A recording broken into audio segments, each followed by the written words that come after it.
sokuthena kuthandaza lapha bathi umunye nomunye abambe la agula khona mina ngazibamba so ngazo electricity emzimbeni kwakhala electricity ngazo inyawo zisha ngavula amehlo inyawo umlilo ngavula amehlo abantu bavala amehlo bathandaza ngishayisa abantu ukuthi ngifuna uncedo lapha ngisho ngempela electricity ihambela kimi nezwe ngapha emuva ngapha ngathi ngarapha into ngikusuka la ngathi yangarapha lento nayiphuma la emva kwami la iphuma yalasa lethi nezwe ngiba light ngizibamba zongazizwa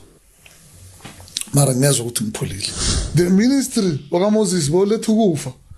bokukhondemba bogweba umthetho uyagweba noma utshontshile noma ungantshontsha esikhathini somthetho nawo utshontshile noma ungathi sorry sukapa isandla umthetho usukapa isandla akuna sorry